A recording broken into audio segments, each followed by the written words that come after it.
Revanth Reddy good news చెప్పారు. 15 రోజుల్లో 15,000 constable పోస్టుల భర్తీకి నోటిఫికేషన్ ఇస్తామన్నారు. 1,00,000 మంది ఆడబిడ్డల సమక్షంలో 500 రూపాయలకే గ్యాస్ సిలిండర్ పథకాన్ని త్వరలో ప్రియాంక గాంధీతో ప్రారంభిస్తామని తెలిపారు. తెల్ల రేషన్ కార్డు ఉన్న వారికి 200 యూనిట్ల వరకు ఉచిత కరెంట్ ఇస్తామని ప్రకటించారు. రోజైనా ఈ బిడ్డల కోసం నువ్వు సమీక్ష చేసినవా అని నేను అడుగుతున్నా. ఎంతసేపు నీ బిడ్డలు, ఎంతసేపు నీ దోపిడి, ఎంతసేపు నీ ఫామ్ హౌసులు కట్టుకోవాలన్న ఆలోచన తప్ప నీ కొడుకుకో బిడ్డకో ఉద్యోగాలు ఇవ్వాలి, పదవులు ఇవ్వాలి, ప్రజలు బండకేసి కొడితే మళ్ళీ శాసన మండలి సభ్యత్వం నీ బిడ్డకు కవితకి ఇచ్చినవు తప్ప తెలంగాణ ఆడబిడ్డలకు చదువుకున్న పిల్లలకు ఉద్యోగాలు ఇచ్చినవా అని నేను అడుగుతున్నా. నువ్వు ఉద్యోగాలు ఇవ్వక 10 సంవత్సరాలు స్టాఫ్ నర్సులు నియమించక నువ్వు నిర్లక్ష్యం చేసిన కాబట్టే మొన్న మా దామోదర్ రాజ నరసింహ గారు వైద్య ఆరోగ్య శాఖ ద్వారా ఎల్బీ స్టేడియంలో 7,000 మంది ఆడబిడ్డలకు స్టాఫ్ నర్సు ఉద్యోగాలు మేమొచ్చి ఉద్యోగాలు ఇచ్చినాం. నీ బిడ్డను నిజామాబాద్ ఎంపీలా బండకేసి కొడితే తండ్రిగా నీకు దుఃఖం పొంగుకొచ్చింది. నీ బిడ్డకెంబడే శాసన మండలిలో మళ్ళీ పదవి ఇచ్చినవు కానీ గా ఆడబిడ్డలకు స్టాఫ్ నర్సు ఉద్యోగాలు ఇచ్చినవా? గది నీ నీతి, నీ జాతి. మరి మేము 7,000 ఉద్యోగాలు స్టాఫ్ నర్సులు ఇచ్చినాం. ఇవాళ నీ అల్లుని నీ కొడుకుని మంత్రిని చేసుకున్నాం. కానిస్టేబుల్ ఉద్యోగాలు 15,000 ఉద్యోగాలు భర్తీ చేయక ఆకాశంలో వేలాడుతున్నట్టు త్రిశంకు స్వర్గంలో నిరుద్యోగ యువకులు ఉంటే కోర్టులో కేసు ఉంటే నువ్వేమైనా పరిష్కరించినవా అని నేను అడుగుతున్నా. అందుకే మేము వచ్చిన ఏమడే హోంశాఖ నా దగ్గరనే ఉంది.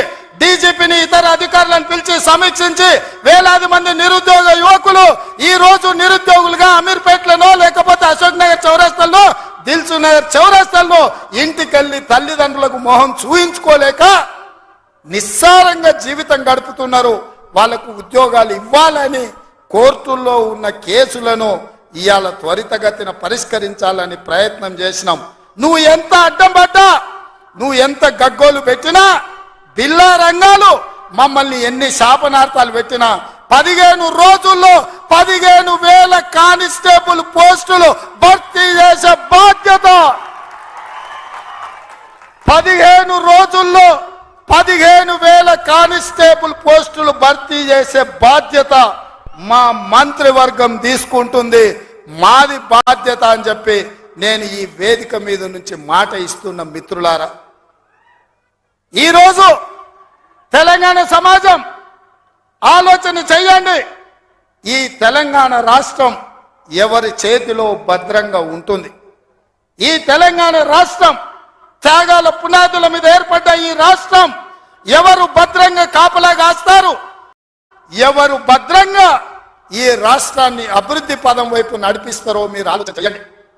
మేము వచ్చే 60 రోజులు కానే లేదు, 2 నెలలు ఇంకా పూర్తి కాలే. 7 తారీఖు వస్తే 2 నెలలు, 7 తారీఖు ఇంకా 5 రోజులు తక్కువనే ఉంది. అప్పుడే 6 గ్యారెంటీలు అమలు చేయలేదంటాడు సన్నాసుడు. ఆయనతోని శాత కాదు ఎట్లా చేయడంటాడు. పిల్లి శాపనార్థాలకు ఉట్టి దిగిపడుతుందా? ఇలా పొంకనాలు కాకపోతే 10 ఏళ్లలో మీరు ఏనాడైనా పేదవాళ్ళ ఇంటికి 200 యూనిట్ల ఉచిత కరెంట్ ఇవ్వాలన్న ఆలోచన చేసినవా?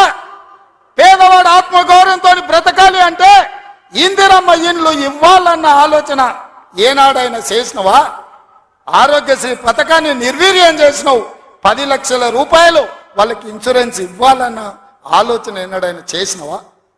ఇవాళ అందుకే ఆడబిడ్డల్ని ఆదుకోవడానికి 500 రూపాయలకు సిలిండర్ ఇచ్చి ఆడబిడ్డల్ని ఆదుకోవాలి, కట్టెలపై కష్టాల నుంచి వాళ్ళని కాపాడాలి అని తొందరలో